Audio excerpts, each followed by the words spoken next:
नमस्कार। देवभूमि के दंगल में आप सभी का स्वागत है। बहु आपके साथ शिशु शुक्ला और देवभूमि के दंगल में बात करेंगे। सियासत गर्म है, सत्र की अवधि कम है।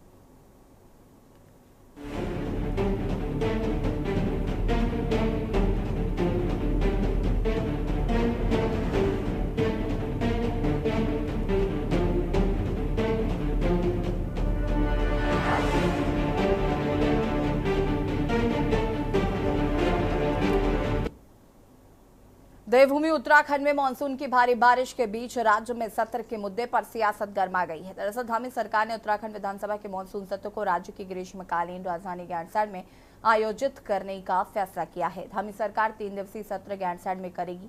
21 अगस्त से 23 अगस्त तक चलने वाले सत्र के शुरू होने से पहले ही सियासत शुरू हो गई है। दरअसल विपक्ष ने सत्र की अवधि पर सवाल उठाए हैं। कांग्रेस का तर्क है कि मात्र 3 दिन के सत्र में राज्य के 70 विधायक अपने अपने क्षेत्रों के मुद्दे को नहीं उठा पाएंगे। कांग्रेस का कहना है कि सरकार सत्र के नाम पर सिर्फ खानापूर्ति कर रही है। वहीं विपक्ष ने सदन में सत्ता पक्ष को घेरने की रणनीति भी तैयार कर ली है। कांग्रेस एक और जहां सत्र की अवधि को लेकर सरकार की घेराबंदी करेगी, तो वहीं बेरोजगारी, महंगाई, दैवीय आपदा के साथ ही तमाम अन्य मुद्दों को लेकर सरकार पर दबाव बनाया जाएगा। वहीं सत्ता पक्ष का आरोप है कि कांग्रेस के पास मुद्दों की भारी कमी है। राज्य सरकार प्रदेश के विकास के लिए दिन रात लगी हुई है। ऐसे में सत्र की अवधि बढ़ाए जाने की मांग कांग्रेस की बेबुनियाद है। सवाल यह है कि क्या गैरसैंण में होने जा रहा सत्र सिर्फ खानापूर्ति ही करेंगे? चर्चा करेंगे उससे पहले रिपोर्ट।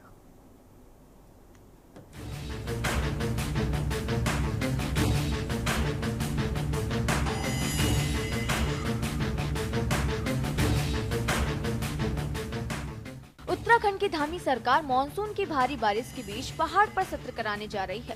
सरकार ने सत्र की अधिसूचना को भी जारी कर दिया है। इसके तहत 21 अगस्त से 23 अगस्त तक सत्र चलेगा। वहीं उत्तराखंड विधानसभा अध्यक्ष रितु खंडूरी भूषण ने सत्र को लेकर अधिकारियों की बैठक ली। विधानसभा अध्यक्ष ने सभी तैयारियों को समय से पूरा करने के निर्देश दिए हैं। वहीं उन्होंने बताया कि करीब 500 प्रश्न विधानसभा को प्राप्त हो चुके हैं। वहीं विपक्ष का कहना है कि सरकार का मानसून सत्र सिर्फ खानापूर्ति है। देखिए, सत्र को लेके पूरी तरह से तैयारी है हमारी, लेकिन मैंने आज अपने अफसरों के साथ जो विधानसभा सचिवालय है उनके साथ एक बैठक की है, ताकि जो भी हमारे जो सत्र है वो सही तरीके से चले, किसी को किसी तरह की समस्या ना हो और जनता के जो भी प्रश्न होते हैं, जो भी मुद्दे होते हैं, वो हमारे सदन में उठ सकें और उनके जवाब मिल सकें। इस तरह से प्रयास रहेगा कि सभी को ठीक से सुविधा मिले और सत्र ठीक से चले। आपदा एक बहुत बड़ा मुद्दा है। पूरा पहाड़ प्रभावित है। जो अभी आपदा से प्रभावित क्षेत्रों में जिस तरह से नुकसान हुआ, भारी जनहानि हुई है, सब कुछ तबाह हो गया है। विस्थापन की मांग बूढ़ा केदार में लगातार उठती रही है, कोई उसका समाधान सरकार नहीं कर पाई है। ये मुद्दे हैं।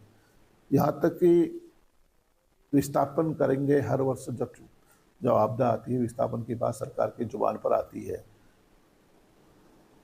जो धारचूला है, धारचूला में 3 साल से 4 साल से आपदा ने विकराल रूप धारण किया हुआ है और वहाँ पर एक स्टेडियम में, मिनी स्टेडियम में पिछले वर्षों में से वहाँ पर लोग, उनका सब कुछ खत्म हो गया है। जब घर खत्म, देखिए बहुत सारे मुद्दे हैं इसमें। सीएलपी आपको ज़्यादा बेहतर बता सकते हैं कि किन विषयों में बात होगी, पर मुझे लगता है अग्निवीर है, SSC भर्ती घोटाला है, आपदा है, महिला अपराधों पे जो हम पहले नंबर पर 9 हिमालय राज्यों में, वो विषय है। जिला विकास प्राधिकरण को लेकर कई किस्म की दिक्कतें नई सामने आ रही हैं, वो विषय हो सकता है।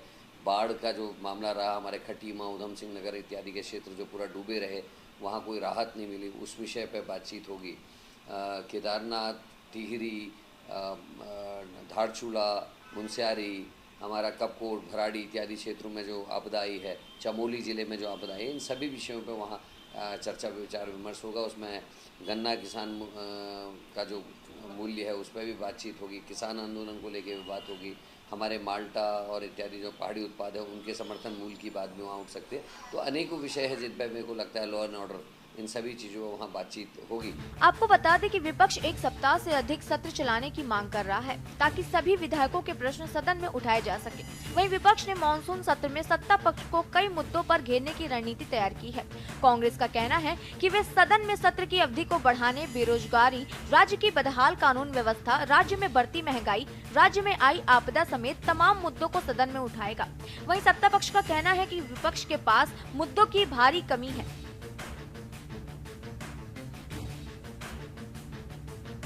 सड़कों का काम शुरू किया जाए, जैसे बरसात बंद होगी सड़कों का काम शुरू हो रहा है, काम हो भी रहा है निश्चित रूप में, और कहीं पर बहुत ही सड़क टूट गई है तो उसके लिए वैकल्पिक मार्ग हम बनाएंगे, निश्चित रूप में बेली ब्रिजेस लगाएंगे और उसके लिए काम चालू है। और निश्चित रूप में आने वाले समय में हम चाहेंगे कि हमारी यात्रा फिर से शुरू हो जाए। सदन अगर जिस हिसाब से प्रश्न आए हैं, 500 के लगभग प्रश्न हैं, तो कम से कम एक हफ्ते का सत्र होना चाहिए। एक दिन में कितने सवालों का जवाब दे पाओगे आप? मुश्किल से आप देखना, जो हमने सदन देखा है 1 घंटे का समय प्रश्नकाल के लिए होता है, 3 या 4 सवालों के जवाब आप दे पाते हो। तो कोशिश ये होनी चाहिए कि सदन ज़्यादा दिन चले ताकि राज्य के मुद्दों में बहस हो। इस समय राज्य में आपदा का मामला बहुत बड़ा है, 2 दिन को उसी के लिए बहस के लिए चाहिए, उस मुद्दे में बहस चाहिए। और अन्य मुद्दे, बेरोजगारी है, नौजवान जगह जगह हड़ताल हो रही है, कर्मचारी हड़ताल में है, प्रदेश के आर्थिक हालात ठीक नहीं है, इन मुद्दों में भी चर्चा होनी चाहिए।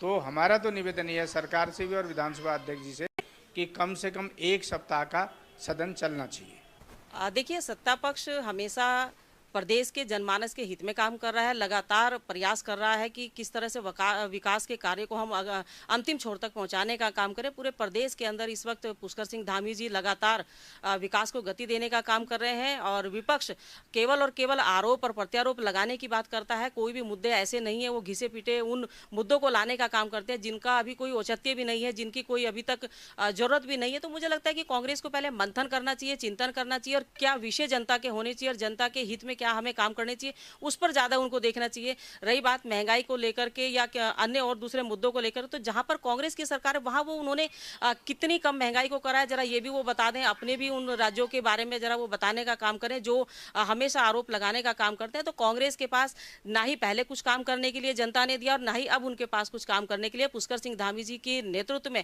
बहुत ही बेहतर काम इस प्रदेश का हो रहा है। तो कांग्रेस केवल और केवल झूठ और भ्रम की स्थिति पैदा करके जनता को भ्रमित करना चाहती है और केवल अवसर तलाशने का काम करती है हर बार राजनीति को लेकर के। तो मुझे लगता है कि इस तरह की राजनीति विपक्ष को नहीं करनी चाहिए, बल्कि सत्ता के साथ कंधे से कंधा मिलाकर के सकारात्मकता के साथ में और पॉजिटिव वे में आकर के सरकार का साथ देना चाहिए। कुल मिलाकर राज्य में मानसून की भारी बारिश के बीच उत्तराखंड विधानसभा के मानसून सत्र पर सियासत गर्मा गई है।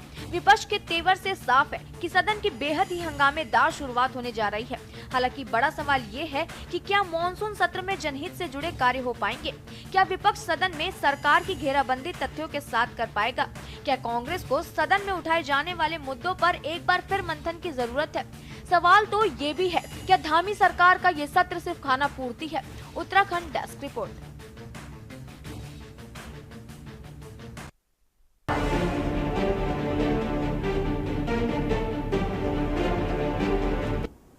ब्रेक के बाद आपका फिर से स्वागत है और बात कर रहे हैं सियासत गर्म है, सत्र की अवधि कम है। आपको बता दें कि 3 दिन का सत्र आहूत किया जा रहा है, जिसको लेकर विपक्ष सवाल खड़े कर रहा है। विपक्ष का साफ तौर पर कहना है कि 500 से ज्यादा प्रश्न हैं, 3 दिन के भीतर उनके जवाब कैसे दे पाएंगे।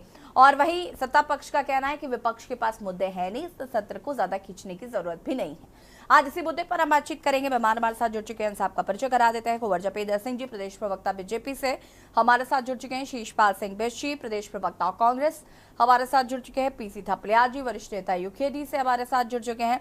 प्रदीप कुकरेती जी, राजू आंदोलनकारी हमारे साथ जुड़ चुके हैं। आप सभी का बहुत बहुत स्वागत है। सबसे पहले तो शुरुआत करते हैं शीशपाल जी से।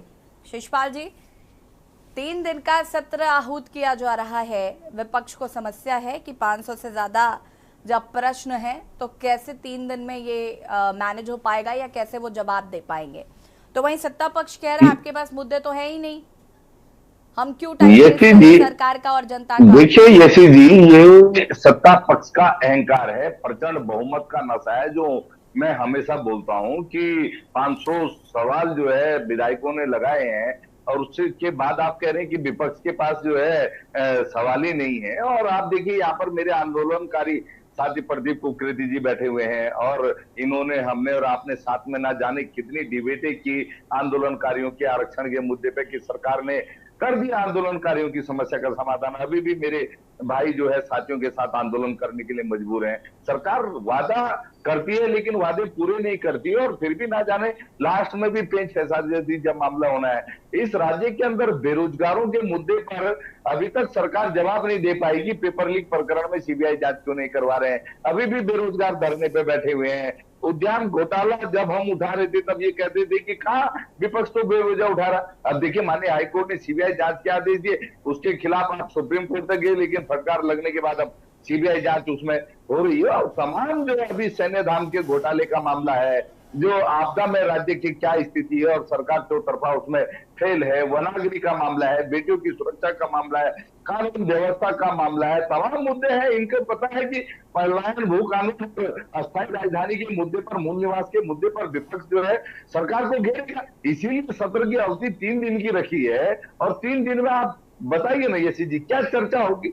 छोटा राज्य है तो देश का संविधान कहता है कि छोटे राज्य में कम से कम साल भर में देखिए, मैं इस बात पे तो बिल्कुल श्योर हूं कि मुद्दे तो बहुत हैं, और मुद्दे इतने हैं कि सरकार को घेरने के लिए काफी होंगे, और बशर्ते विपक्ष उन मुद्दों को मजबूती से उठाए।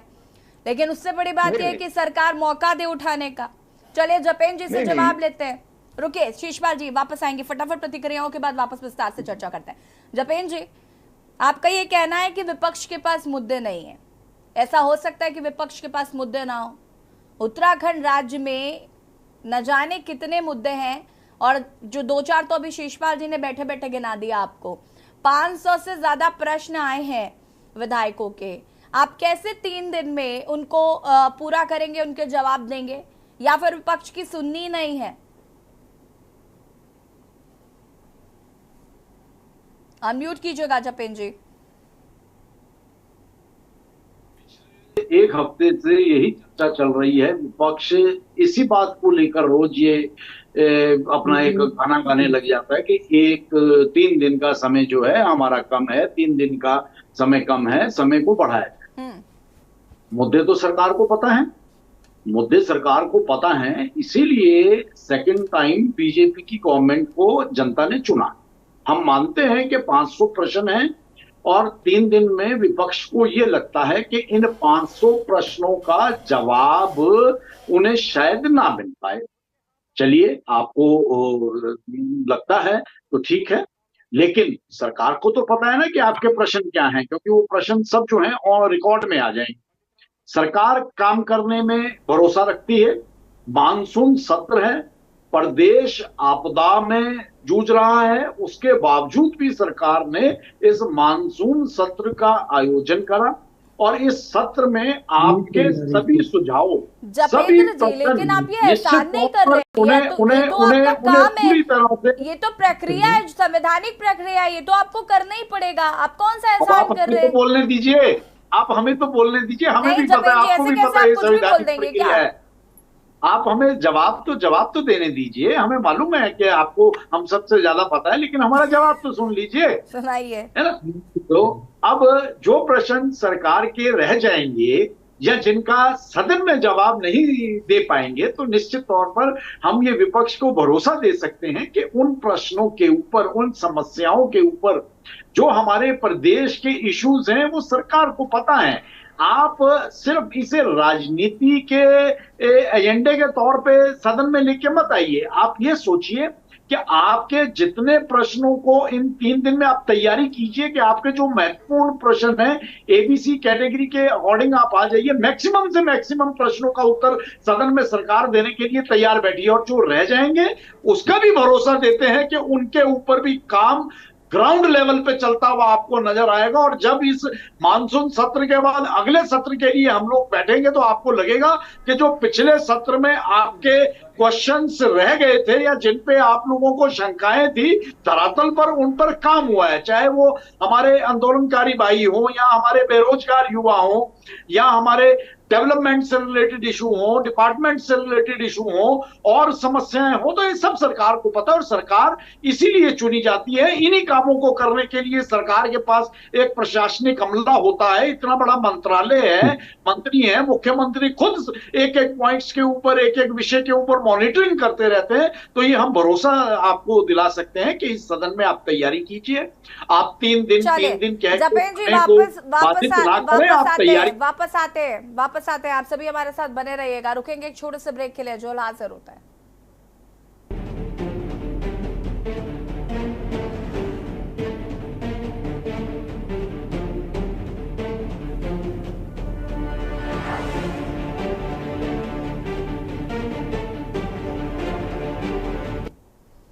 ब्रेक के बाद एक बार फिर से आप सभी का स्वागत है। सत्र की अवधि कम होने पर विपक्ष की नाराजगी साफ तौर पर नजर आ रही है। चर्चा इसी मुद्दे पर कर रहे हैं मेहमान हमारे साथ लगातार बने हुए हैं और प्रदीप कुकरेती जी का रुख कर लेते हैं। प्रदीप जी, क्या कुछ कहना चाहते हैं? सत्र की अवधि कम है, विपक्ष का साफ तौर पर यह मानना है कि सत्र की अवधि कम होगी तो जो सवाल है उनके जवाब नहीं मिल पाएंगे और साथ ही साथ जो मुद्दे हैं राज्य के, उन पर चर्चा नहीं हो पाएगी। देखिए, सत्र गैर शयन में हो रहा है, इस बात की तो निश्चित रूप में मुझे खुशी है यासी जी कि गैर शयन में सत्र हो रहा है। और पीड़ा इस बात की है कि 24 साल के अंदर सरकारें आई, विशेषकर जब 10 साल से हमारी वर्तमान सरकार है और पूर्ववर्ती समय में वो एक कहते थे कि हम गैर शयन को स्थायी राजधानी बनाएंगे, वो राजधानी गैर शयन नहीं बनाई गई। दूसरी बात, गैर शयन में जिस प्रकार से जो 3 दिन, मैं ये कहना चाहता हूं कि जब हम अन्य राज्यों की, जब मैं वो देखता हूं, मैं छोटे छोटे राज्यों की, छत्तीसगढ़ की, झारखंड की, अन्य राज्यों की जब मैं देखता हूं विधानसभा की कार्रवाइयां, तो वहां बड़े अच्छे समय से लंबे बढ़िया चर्चाएं होती हैं और अच्छे 2-4 दिनों की, 5-7 दिनों की, जब 8-8 दिन की जब चर्चाएं चलती हैं, वो हफ्ते की चर्चाएं चलती हैं, उससे लगता है कि हमारे जनप्रतिनिधि क्षेत्रीय जनता के लिए आवाज उठा रहे हैं और सरकार की तरफ से भी ये लगता है कि शायद उन सरकारों उनका जवाब दे रहे हैं। अब आप ये लगाइए कि आप ये लगाइए कि कम से कम 3 दिन के अंदर क्या मुझे लगता है कि सारी मिनिस्ट्री के जवाब वहां मिल पाएंगे? क्या सारी मिनिस्ट्रियों के जवाब मिल पाएंगे? सरकार जो है कैसे वहां वो दे पाएगी? तो ये कहीं ना कहीं इस पे जो है किस तरीके से सरकार ये करेगी। और मुझे दूसरा डर भी लग रहा है इसमें 3 दिन के उसमें। आपको ध्यान होगा कि पिछली बार जब एक बार गैरसैंण में त्रिवेंद्र जी वहां पे सत्र कर रहे थे तो अचानक उनको बुला लिया गया था और उन्हें जाना पड़ा। और वर्तमान परिस्थिति में जिस प्रकार से दिल्ली में जो दौड़ भाग लगी हुई है, कोई मंत्रालय के लिए, कोई प्रदेश अध्यक्ष के लिए, कोई मुख्यमंत्री बदलने के लिए, जिस प्रकार से जो रणनीति है, जो गणित गुणा भाग जो सुनने और देखने में आ रहा है, मुझे डर लग रहा है कि कहीं इस सत्र में तो कुछ ऐसा नहीं देखने सुनने को मिलेगा कि यहाँ से तुरंत धामी जी को दिल्ली बुला लिया गया।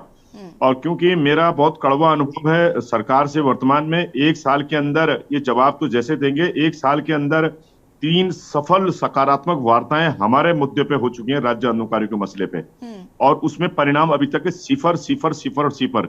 और उसमें कई बार मुझे बड़ा दुख होता है कि हमारे जो भारतीय जनता पार्टी के जो प्रवक्ता होते हैं, उनको यहाँ पे कितना अनकंफर्टेबल फील होता है। इस बात को पार्टी के अध्यक्ष को सोचना चाहिए, सरकार को सोचना चाहिए कि वो हर जगह मीडिया में जब जाते हैं वो क्या बयान देंगे। उनका सरकार का पक्ष रखना उनकी मजबूरी होती है, लेकिन जब हमारी समस्याओं का हल नहीं हो रहा है, जिसमें कि ना पैसे का खर्चा है ना कुछ वैसा है, खाली इंगित होना है उसमें, कागजी कार्रवाई होनी है उसमें, तो तब ये हाल है। बाकी विपक्ष अपनी आवाज उठा रहा है और सत्ता पक्ष क्या पूरा प्रदेश ये चाहता है कि कम से कम पहले तो 1 हफ्ते की कम से कम जो है 8-10 दिन की कार्रवाई होनी चाहिए।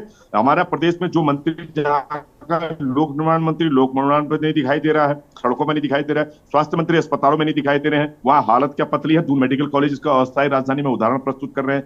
मतलब जो मिनिस्ट्री जिसकी है, जो प्रभारी जिसके हैं, मुख्यमंत्री खुद इस बात को स्वीकार कर रहे हैं कि हमारे मंत्रियों ने परफॉर्मेंस दी थी है। तो कहीं ना कहीं इस बात की पीड़ा हमारे को देखने को मिल रही है। ठीक है, वापस आएंगे आपके पास। राजीव नैन बहुगुणा जी, वरिष्ठ पत्रकार भी हमारे साथ जुड़ चुके हैं। राजीव नैन जी, आपका स्वागत है। पीसी तपलियाल जी, क्या कुछ कहना चाहते हैं?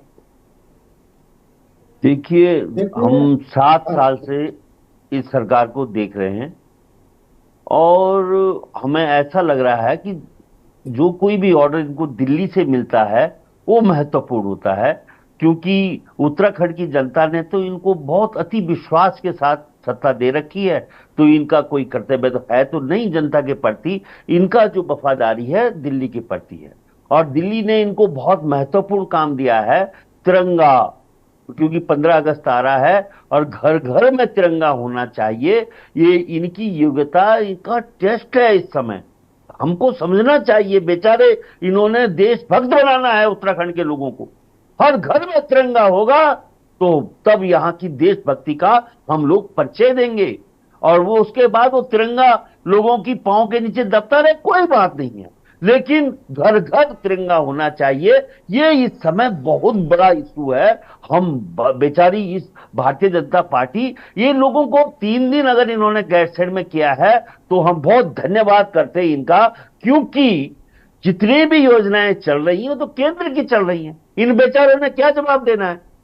इनके तो मालूम ही नहीं है। आपने देखा होगा ऐसी टीम, भारतीय जनता पार्टी का जो शीर्ष नेतृत्व है वो ऐसा टीम देता है इस अभागे राज्य को जिस टीम का विजन 0 है, जिसको पता ही नहीं है कि क्या विकास कैसे करना है और किस तरह से लोगों के लिए जवाबदेही सरकार के रूप में काम करना है, वो तो है ही नहीं। इन्होंने तो जवाबदेही इनकी केंद्र के अपने बड़े मठाधीशों के प्रति है और वो बखूबी कर रहे हैं। 3 दिन, बाप रे बाप, बहुत 3 दिन तो गैरसैंण में खर्च करेंगे वो। हमें बहुत दया आती है इन नेताओं पे, क्योंकि वास्तव में आज गैरसैंण जो है वो मजाक बन चुका है। हमें कोई गौरव नहीं होता ये गैरसैंण में अब वो अपना वहां पे सत्र कर रहे हैं। ये इनफैक्ट इनका एक प्रतिपूर्ति, एक घूमने फिरने के लिए वहां जाते हैं और उसके बाद 2 दिन 3 दिन में वापस आ जाते हैं। हर बार यही देखते आए, चाहे इवन जब कांग्रेस थी वो भी इतनी गंभीर इसमें नहीं दिखाई दी सत्रों में। इस राज्य में कभी भी सत्र के डिस्कशन में सरकारें गंभीर नहीं दिखाई दी, तो इसलिए हमें कोई आशा नहीं है इस सरकार से ये कुछ डिस्कशन करेगी और कुछ राज्य हित में काम करेगी, क्योंकि आपदाओं का प्रबंधन भी आपने देखा होगा केंद्र की तरफ पूरा केंद्र कर रहा है। जहां कहीं भी परेशानी हो रही है, यात्रा नहीं संभली तो भी केंद्र आया। हम सबने देखा रजिस्ट्रेशन जो यात्रियों का है वो भी एक गुजराती कंपनी को करोड़ों रुपए में वापस आते हैं। राजीव जी का रुख कर लेते हैं। राजीव जी, क्या कुछ कहना चाहते हैं? 3 दिन का महज सत्र आहूत किया गया है और जिसको लेकर विपक्ष सवाल खड़े कर रहा है कि 3 दिन में आप क्या करेंगे, आप 3 दिन में जवाब भी नहीं दे पाएंगे और जो राज्य के मुद्दे हैं उन पर चर्चा भी नहीं हो पाएगी। देखिए, 3 दिन में तो असल में पिकनिक भी कहीं ढंग से नहीं हो पाती और गैरसैंण की जो अवधारणा थी वो वहां 3 दिन के सत्र के लिए नहीं थी, बल्कि राजधानी के लिए थी, स्थायी राजधानी के लिए।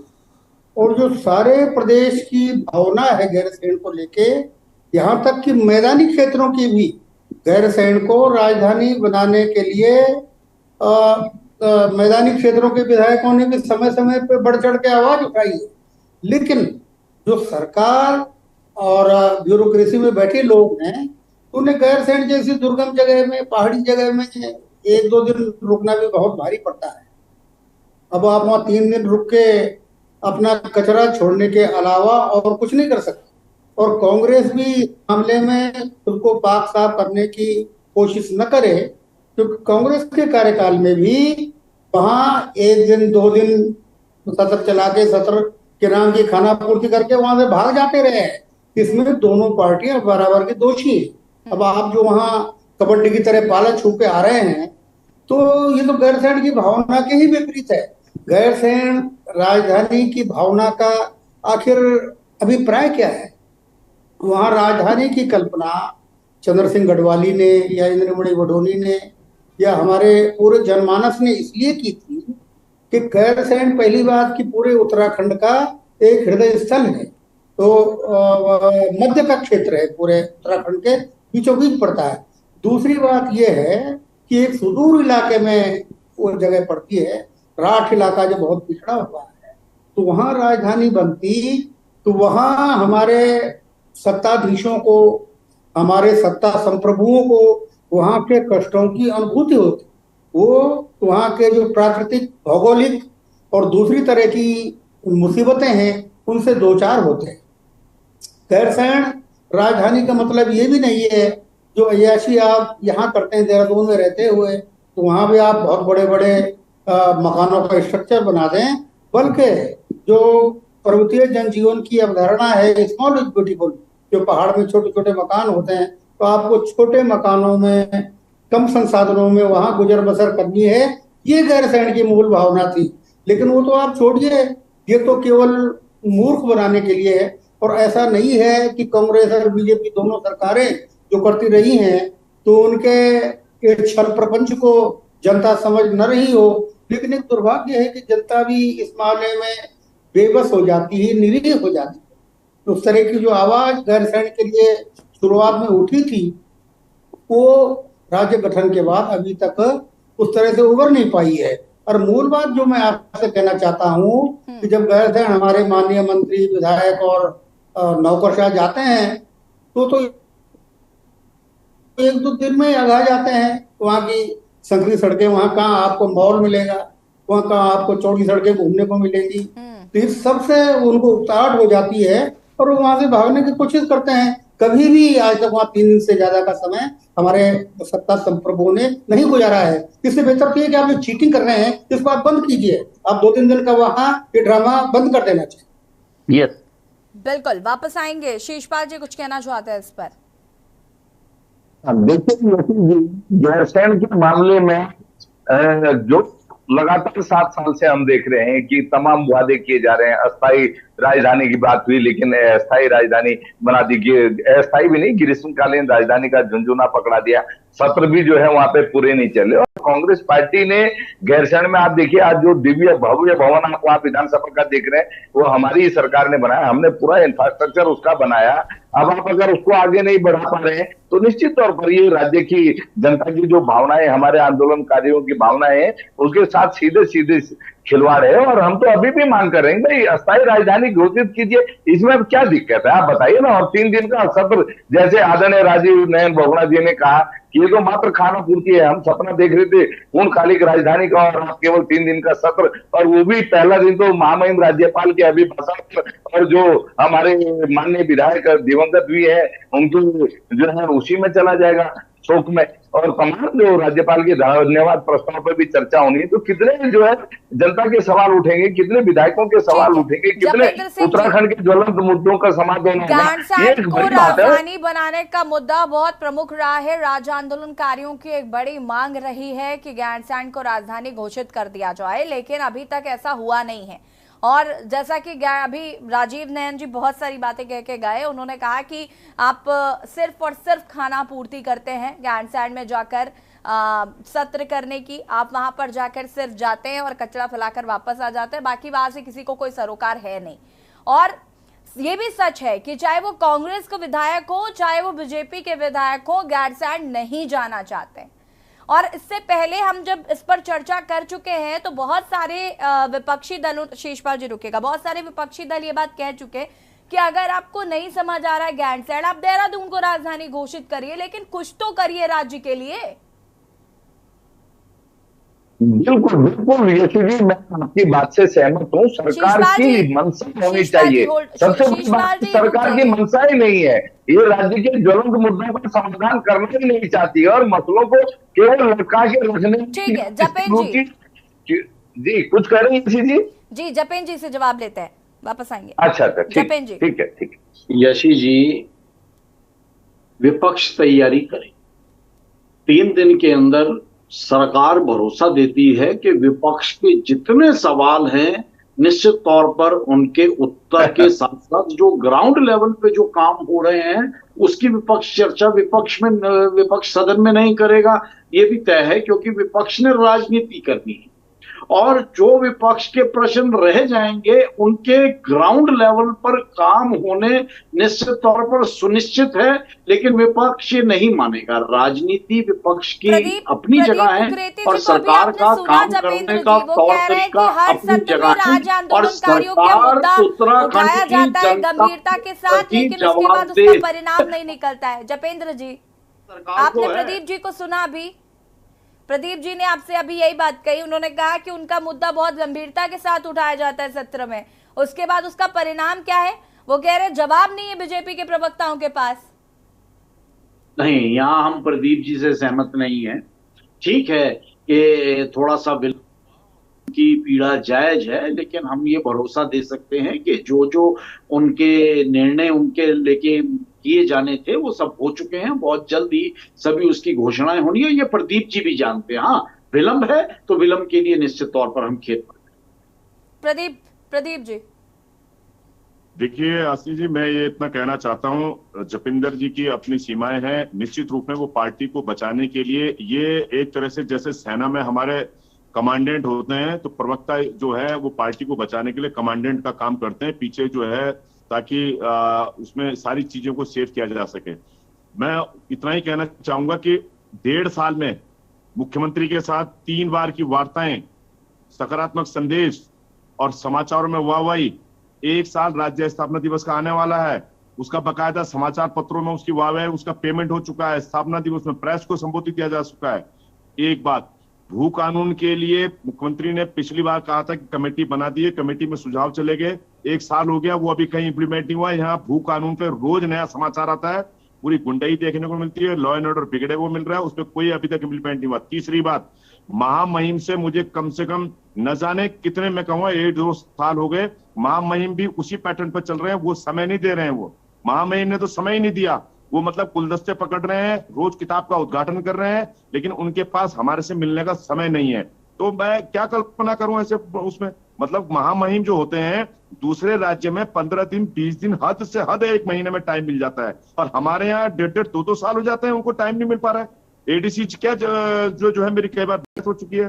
तो मैं किस राज्य की परिकल्पना करूं मैं, जो यहाँ मुख्यमंत्री का जो पहले कभी तिवारी जी के टाइम का मुझे याद है, अगर 6 कमरे बाहर होते थे, मुख्यमंत्री सब उसमें एक एक करके सबसे मिलते थे।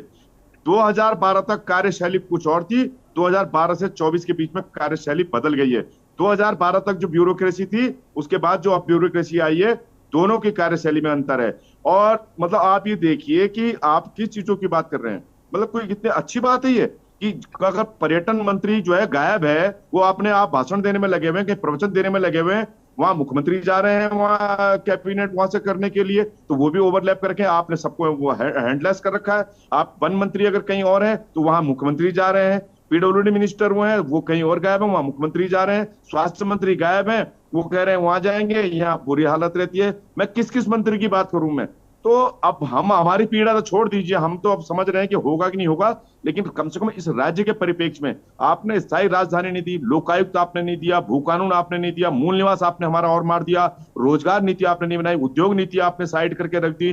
पूरा कहाँ है वो जो जितने हमारे 2 अब तक के जो सेमिनार हो चुके हैं, उसके इतने बड़े बड़े इवेंट हो चुके हैं, जो इसके उद्योग नीतियों उसके लिए जो क्या था उसका नाम, मैं तो टाइटल भी भूल गया। Investor meet. दूसरी बात, स्मार्ट सिटी के नाम पे कितने साल लगते हैं स्मार्ट सिटी को इम्प्लीमेंट करने में? 2 साल, 3 साल, 4 साल, 5 साल, ये तीसरी 8 साल हो गए स्मार्ट सिटी की, नालियां नहीं बना पाए अभी तक। सबसे ज्यादा धरातल पर इन्वेस्टमेंट्स आ गई हैं, ये आपकी जानकारी में होना चाहिए, केवल भाजपाइयों को दिखाई देती है बस। ये जो कार्यक्रम सरकार करती है प्रदेश हित में करती है, तो निश्चित तौर पर उसके नतीजे आते हैं। जपेंद्र जी, आपकी बात को मैं सर माथे लेता हूं, ईश्वर करे आपकी वाणी सत्य हो जाए। अगर इम्प्लीमेंट होता तो बेरोजगार की उसमें इतनी लंबी कतार नहीं लगती, लोग प्राइवेट सेक्टर में जाते, सब दिल्ली, मुंबई, कलकत्ता सब वहां लाइन पर लगे हुए हैं। जपेंद्र जी, इसीलिए मंत्रिमंडल का विस्तार नहीं हो रहा ना। मैं प्रदीप जी की बात को आगे बढ़ाते हुए यही कहना चाहती हूँ कि मंत्रिमंडल का विस्तार ही इसीलिए नहीं हो रहा क्योंकि धाकड़ धाम चलो ठीक है, अब एक दिन ठीक है ना। अब आप सब लोगों ने इकट्ठे सरकार को घेरने का मन बना लिया, जपेंद्र जी आप भी विपक्ष बन जाइए, कम से कम तो सरकार के अच्छे कामों की सराहना कीजिए, जो सरकार के अच्छे प्रयास हैं या जो सरकार की अच्छी मंशा है, कम से कम आपको तो उसे प्रोत्साहित करना चाहिए। जब हम सुन लीजिए, पहले 2 मिनट जो जनता की पीड़ा को रखेगा वो विपक्ष का होता है क्या? शीर्षपा जी एक सेकंड रुक जाइए। जपेंद्र जी, पहले पूरी बात तो सुन लिया करिए।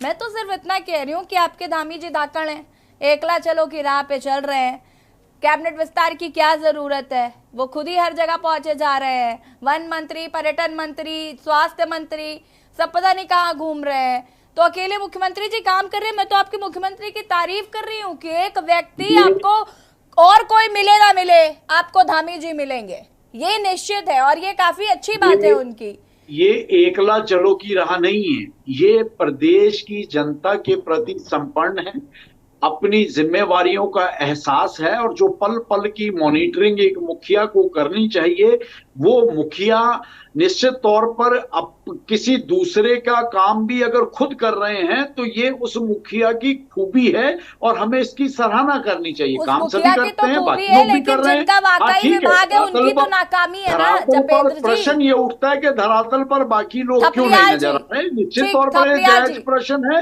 और इसे लेकर चर्चाएं भी हो चुकी हैं और सभी लोग धरातल पर भविष्य में आपको नजर आए। ठीक है थपलियाल जी। देखो, अगर हम आज भी नहीं समझ पाए सत्ता पक्ष को, तो हमसे बड़ा बेवकूफ कोई नहीं है दुनिया में, क्योंकि सत्ता पक्ष को उत्तराखंड की जनता ने माफी वोट दिया है। थपलियाल जी आप बहुत समझदार हैं, आप प्रदेश हित के मुद्दों को समर्पित हैं, सभी आपका सम्मान करते हैं, लेकिन सरकार में जो करना है उसके अच्छे कामों की भी तो कभी कभी अच्छे कामों की भाई अरे सुनो तो सही, मैं अच्छे कामों की प्रशंसा कर रहा हूं। मैं ये बोल रहा हूं कि % 5 के 5 सांसद हमारी जनता ने इनको दिए हैं। हम क्यों इनसे सवाल पूछे? क्या आपदा का जो सिस्टम हमें नहीं दिखाई दे रहा? पूरा उजड़ गया केदारनाथ, हमें नहीं दिखाई दे रहा? क्या चर्चा करनी, क्या सवाल पूछना है? अरे सुनो, पहले सुनो, यहाँ पे सुनो, पहले मैं ये बोल रहा हूँ कि हमारा मुख्यमंत्री की पहली नजर है और वो जो कांवड़ी आए उनके पांव धोए, salute to my chief minister, उन्होंने फूल बरसाए, धन्य करते हैं उस मुख्यमंत्री को। क्या गलत करा? उसने जो आज कांवड़ उत्तराखंड में एक आपदा बन के आ चुकी है, उस कांवड़ पे इस तरह से उन्मादी बनाना हमारे मुख्यमंत्री के लिए बहुत बड़ा काम कर दिया उन्होंने, कि पूरे उत्तराखंड में जिस तरह से उन्होंने तोड़ फोड़ करके किस तरह से वो बिहेव कर रहा है, हम सब ने देखा। हमने उनके बारे में भी कुछ बोल दीजिए। और जिस तरह से राजधानी का इशू, हम बेवकूफ हैं जो राजधानी की बात कर रहे हैं, उसका भी जिक्र कर दीजिए। राजधानी का हम बेवकूफ हैं जो राजधानी का जिक्र कर रहे हैं। इन लोगों ने हमें वादा किया था कि हम इसलिए कर रहे हैं 2 दिन 3 दिन, क्योंकि हम भव्य स्वरूप दे रहे हैं गैरसैंण को। लेकिन गैरसैंण क्या, इनके लिए तो सबसे महत्वपूर्ण कॉरिडोर हो चुके हैं। बद्रीनाथ केदारनाथ जो उच्च हिमालय में है, उसको उजाड़ने का काम कर रहे हैं, वो सब देख रहे हैं और उसका हम भुगत भी रहे हैं। क्या सवाल, क्या जवाब इनसे? ये लोग तो बहुत सुपर है, इनकी पहली नजर को सलूट। हम तो इनसे भगवान बचाए इन लोगों से जिन्होंने झूठ बोल बोल के देश तुल्य जनता को उत्तराखंड में बेवकूफ बना। शीशपाल जी रुकिएगा। जपेंद्र जी, इतना गुस्सा थपलियाल जी का, इतना गुस्सा बाप रे। नहीं, उनका गुस्सा लाजमी भी है जपेंद्र जी। जब आप राज्य के लिए आंदोलन करते हैं और बहुत उम्मीदें लगा के बैठते हैं और 24 साल बीतने के बाद भी अगर राज्य को कुछ ना मिले ना, तो बुरा लगता है। इसलिए बड़ा स्वाभाविक संभव है, बड़ा स्वाभाविक रिएक्शन है थपलियाल जी का। जिस राज्य को 24 साल में राजधानी ना मिली हो, जिस राज्य को 24 साल में राजधानी ना मिली हो, उस राज्य की क्या स्थिति है ये बताने की किसी को जरूरत है नहीं जपेंद्र जी। खैर शीशपाल जी, जैसी जी जिसकी भी पीड़ा जन मुद्दों पे जाग रही है और सरकार से सवाल कर रहा है, ये उसी को जो है भाजपा का विपक्ष का प्रवक्ता बताने का काम कर रहे हैं। मैं इनसे एक चीज पूछना चाहता हूँ, जो आप देखिए कि केदारनाथ में बादल कब फटा, कब वहां पर जो है लैंड स्लाइडिंग हुई, कितने लोग वहां पर फंसे, कितने लोग अभी तक लापता है और कितनों की जान चली गई, ये आंकड़ा अभी तक सरकार नहीं दे पा रही है। और अभी तक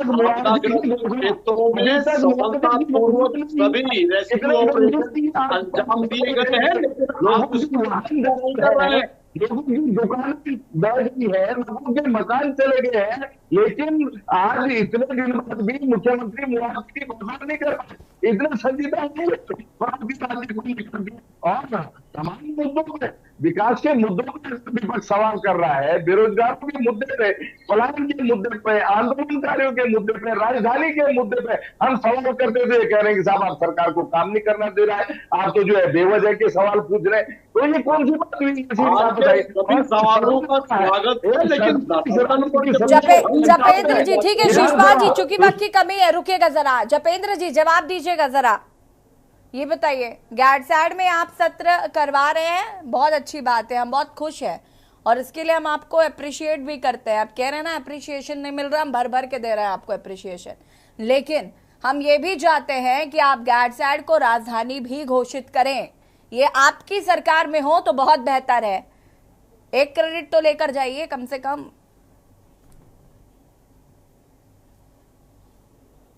अनम्यूट कीजिएगा।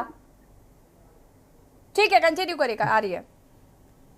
गैरसैंण ग्रीष्मकालीन राजधानी घोषित हो चुकी है और वो दिन भी उत्तराखंड में जरूर आएगा कि जब उत्तराखंड की धड़कन गैरसैंण राजधानी के रूप में प्रदेशवासियों को तोहफे के रूप में मिलेगी। लेकिन किसी भी क्षेत्र को राजधानी बनाने से पहले वहां के इंफ्रास्ट्रक्चर, भौगोलिक स्थितियां, उनके ऊपर बहुत से काम, होमवर्क होने होते हैं जो निश्चित तौर पर जारी हैं और इसे हम हल्के में ना ले। कोई भी भारतीय जनता पार्टी निश्चित तौर पर चाहती है कि भविष्य में जो, देखिए उत्तराखंड का निर्माण भी 3 राज्य जब आए तो भारतीय जनता पार्टी ही उसके पीछे थी और भारतीय जनता पार्टी समस्त उत्तराखंड वासियों की भावनाओं का सम्मान करती है। और आज आप इस डिबेट को रिकॉर्ड के तौर पर रख लीजिएगा, वो दिन भी आएगा और भारतीय जनता पार्टी के शासन में ही पूर्ण सुविधाओं के साथ गैरसैंण उत्तराखंड की राजधानी के रूप में अगर भविष्य में व्यवस्थित होता है तो उसका श्रेय भारतीय जनता पार्टी को ही जाएगा। जिस तरीके से जपेंद्र जी आप कह रहे हैं ना, मुझे यकीन हो गया कि ऐसा कभी नहीं होगा, क्योंकि उत्तराखंड का ये इतना बड़ा मुद्दा है कि हर साल इसी पर चुनाव होते हैं, हर 5 साल में इसी पर चुनाव होते हैं, ये मुद्दा ही खत्म हो जाएगा। भारतीय जनता पार्टी ही इसे हल करेगी, निश्चिंत रहें। ठीक है, प्रदीप कुकरेती जी, कम शब्दों में आपका जवाब चाहूंगी मैं। प्रदीप कुकरेती जी, ठीक है, प्रदीप कुकरेती जी, कम शब्दों में आपका जवाब फटाफट।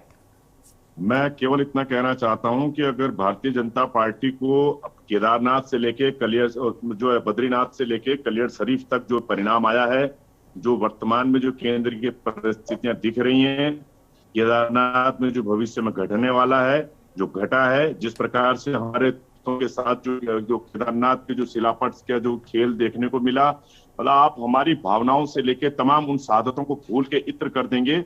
मैं क्या कहना चाहता हूँ, आपके चैनल के माध्यम से सद्बुद्धि से काम लिया जाए, उन 42 साधकों को याद किया जाए जो गैरसैंण, जो आप, मैं कह रहा हूं कि आप बड़ी हिम्मत दिखा के कह दो ना कि देहरादून से राजधानी नहीं हटेगी, हम क्या कर लेंगे, हम क्या कर लेंगे, लेकिन आप इस प्रदेश के परिप्रेक्ष्य में, उन शहीदों के परिप्रेक्ष्य में उनको दोषियों को सजा दिलाने का तो काम करिए। उसके लिए तो हमारे साथ खड़े हो जाइए, कम से कम रोजगार नीति तो बना दीजिए।